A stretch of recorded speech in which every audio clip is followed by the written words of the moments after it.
Everyone. This is Jennifer Van Alstyne of The Social Academic. And today I have a special guest who's actually going to be interviewing me, Martine Cadet. I'm so excited. We're recording this video as part of a faculty development workshop that you're doing for your university. So let's chat about online presence for academics. I'm happy to answer your questions. I love it. Thank you so much, Jennifer, for taking the time to meet with me. It's such an important topic, right? Being digital today is like, brushing your teeth every day. It's like a no-brainer. Everybody has their phones and laptops. And so I'm an adjunct professor, and I have found that several of my peers are not actually active digitally. And one of the things that came up is having a website. Mind you, digital marketing includes social media for sure, but it also includes that digital presence online overall, websites and blogs and conversations like this on channels and podcasts and so on. And so today I'm so excited to tap into your expertise in this area of building an academic website. I'm so excited. And so I have four questions that I truly believe will help any, academic person to identify how important it is to explore having a website, or perhaps if they already have one, to continue to maintain it and make it better. And so I'd love to dive in. If you're ready, let me know, Jennifer, because I can't wait to hear your expertise. I am ready. Shoot your first Wonderful. question. Wonderful, wonderful. And so to get started, I wanted to ask you, Jennifer, can you explain the concept of a scholarly website and why it's important for a faculty to have one, even if they already have a strong presence on social?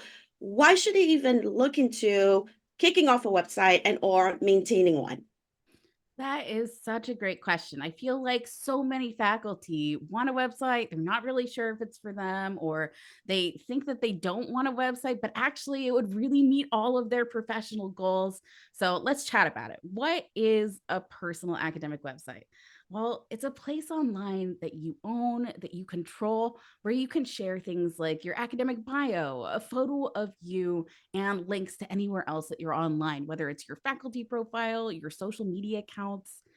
The thing I love about personal websites for professors is that they can grow as big as you need them to be. They can change their shape and what they hold in terms of the contents and what you want to share over time. So, if you just want a one page personal website that has what we talked about, your bio, your headshot, and contact links, that's great. That's a perfect place to start from.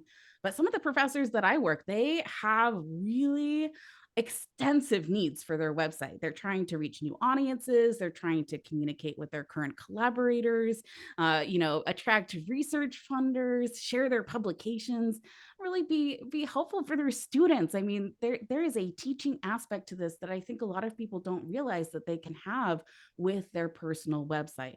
So a personal website can be anything you want it to be, and that's the beautiful thing. Professors, if you've been thinking about a website for yourself, I want you to know you can have one. You could definitely create your own personal website, or you can hire a professional to create one for you, but it can be up in as little as an hour with a service like Owlstown from my friend Dr. Ian Lee. That is an academic website builder that really supports you to make this a reality like today. But for some people, it takes a lot longer than that. I don't want you to think it needs to go up fast or it needs to take a long time to be a good website. You can have the website that you want and that you need for your academic life. I love that. And so having a website, the takeaway here I'm getting, right, Jennifer, you can be on social, but it's like this added bonus for you, right? To do all those things that you want to do that you share, sharing your research, engaging with your students, and so on and so forth. And so let's talk about that content creation a little bit more. You touched on different aspects of the website that could have the content, either the bio and information about your social and whatnot. But let's dive in for one that's just starting out. Let's just say I'm a faculty, I want to do a website, I don't have one. Can we briefly go back to that content creation and perhaps the resource that you shared is actually a template that's prompting faculty to include that content. Like, can you walk us through the most important content pieces as we get started that should be there? Definitely. So, yes, the tool that I mentioned, Owl's Town, does walk you through all of these steps. So, if you have pieces and parts of your academic life, you're not sure how to bring them together, it's a step-by-step process that will guide you through that. I want you to know that it is very supportive. But for anyone who's looking to build a website outside of Owl's Town, or who is going to be working with a professional to make your website, let's talk about the content that you need. Definitely a bio. That's the most important thing that you can put on your personal academic website. And you want your bio not to be the standard academic bio that you have maybe on your faculty profile. It needs to do a little bit more work, because the people who see your academic bio are other academics. They're people who are probably seeing you at a conference, who are going to be talking with you about your research. But people who come across your personal academic website might be from a variety of fields or countries. They may need a little bit more support to understand who you are, what you do, and the things that you value and care about most as a professor. So I want you to take some time and be introspective when you're writing that bio, to really help you make it feel like you, but also communicate with that wider audience. I want the media, the public, and your friends and family to also be able to understand you and connect with what you do based on what you share there. So, academic bio is the number one thing that you'll want to gather, as well as a headshot, like a photo of you. Now, that can be a little bit tricky for some people. I just did my first professional photo shoot where I had a amazing photographer there for my engagement photos, and it was so much fun. If you can afford or want to work with a professional photographer, I highly recommend it. It was an amazing experience. But for the longest time, I have only used selfies on my personal academic website. So I don't want you to think you have to go out and spend money. You can take your phone and go take some selfies. You can ask a friend or a colleague to take some photos of you. I've actually done that for friends, for their first books and for a grant award things. Like, I love taking photos of other people. So I want you to know you probably have someone in your life who's willing to take a photo of you too. There's lots of opportunities to work with the people around you to create content, but sometimes a selfie is the easiest thing to do. Prop it up on some books, take that photo with a timer, and just call it a day. If you can get your photo and your bio, you can have a personal academic website. You don't really need anything more than that. Definitely gathering those social media links if you have them. But the truth is, a lot of people with personal websites, maybe not on social media, or maybe they're not super active on social media, or that account that they made, they haven't actually touched it in like 4 years. That's okay. That's one of the things I love about personal academic websites. It's this great tool to help share your online presence and the things that you care about, even when you're sleeping, even when you're not active on social media, even when you're traveling for conferences or grants and you don't have time to check your phone or don't want to because you're so focused on what you're doing at hand. I want you to have those privileges. And when you have a personal website, it's doing that work for you, even when you're not working. So I really love that. Now, in terms of growing the site, there is more content to gather. And some of that content, in fact, most of it is probably in your CV. So updating your CV and then seeing the different pieces of your life that feel important to you, whether it's publications, speaking engagements, media mentions, or actually talking about your students and mentees and the people that you collaborate closely with. That information, you've probably already done the hard work of gathering quite a bit of it. And so placing it on your personal academic website just from your CV is an improvement. Now, if you can also go in and add things like abstracts for your talks or publications, links to maybe the conference program, or a video of that speaking engagement, if there is one, these are all ways to enhance your website. But I don't want you to feel like if you don't have these right at the start, that you can't hit publish. You totally can. Your website can grow with you over time. Wonderful tips. My goodness, Jennifer, so good. I love the tip about the selfie. So good, because I know as a faculty, we're so busy, right, with our work, and it's so refreshing to hear the tips that you gave about, reach out to a colleague to take your picture, take a selfie, it's okay, right? And so I want to hone back into the statement that you made that I love so much for my next question, when you said, let the website do the work for you, right? And I want to go back to that because at the top of the conversation, you mentioned that a website, right? The added value here for us faculty is to be able to engage with our students, other faculty members, and beyond. But how do we get them to come and to see it? Let's talk about that engagement, right? Yeah. This whole SEO, search engine optimization and website, it kind of scares me. What are your tips with that? That's a great question. Actually, it reminds me of a conversation I had with a client just last week. We were looking over his new website together. It was a redesign from an existing personal academic website that he already has. And we're right at the end of this project. And so there's always this like, oh, like, is this going to do everything I need kind of feeling? And he said, my current website doesn't get a lot of views. Like, is this going to reach people? And the answer is yes. If you do the work to share it, if you make it available, if you mention it to people, people are going to come regardless of if they're Googling you or not. You're someone who is on campus meeting people all the time. You have students coming to your classes. You have students considering your classes. You have people considering your talk for, programs and conferences that they're running. You have people who are thinking about potentially reaching out and working with you. But when you have that online presence, it's doing a lot of that kind of in-person work with you. It's not like you don't exist as a person anymore once you have an online presence, but your online presence enhances what people can learn about you even when you're sleeping, even when you're not in the room. And this is really important for scholars who, maybe don't have the funds to travel all the time, or who really need their work to reach people beyond their university, beyond their state, or even their country.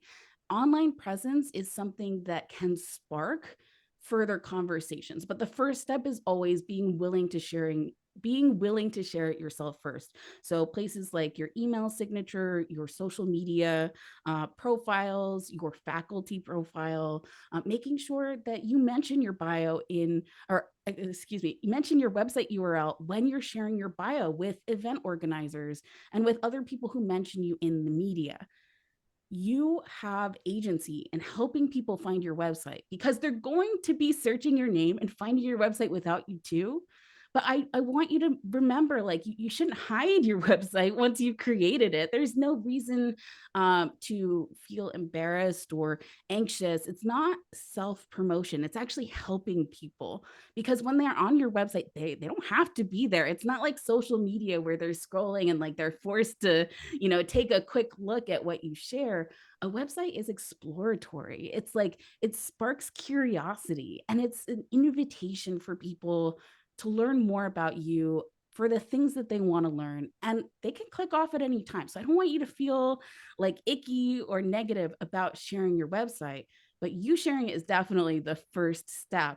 Google and other search engines, they're going to crawl your website. They're going to start serving it in search results when people Google your name, potentially when people Google topics about your research.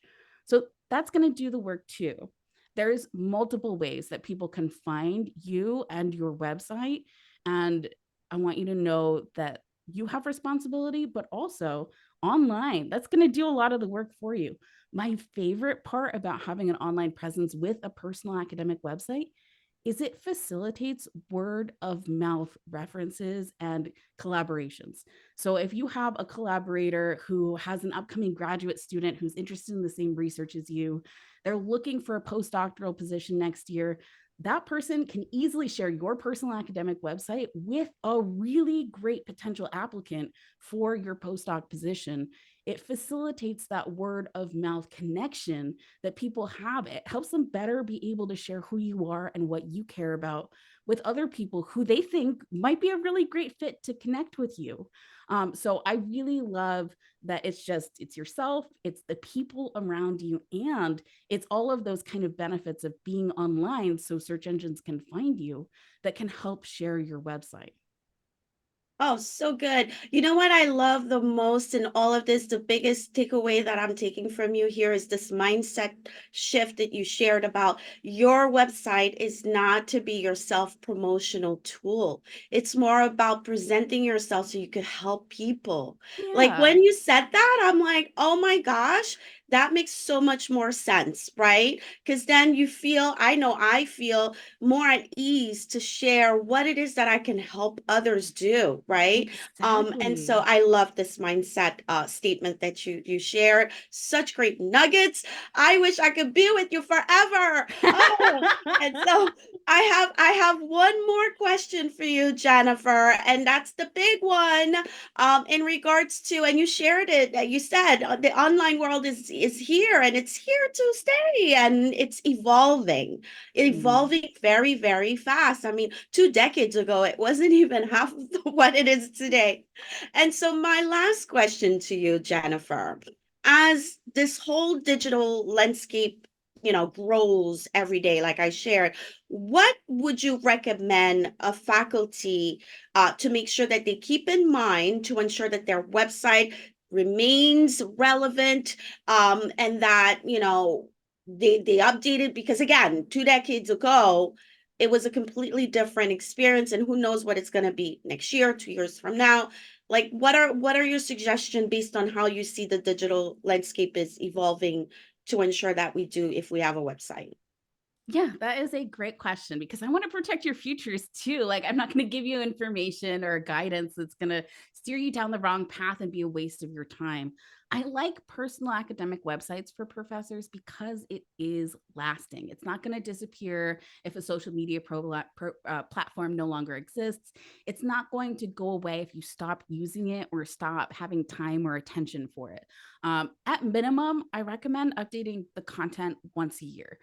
So if you can put a reminder in your calendar to on that date every year, you spend an hour looking through your website pages, just making a list. What needs to be changed? What needs to be added? What needs to go away because it's no longer relevant? If you can do that once a year, your website is going to be doing far better than the vast majority of personal websites because most go unupdated.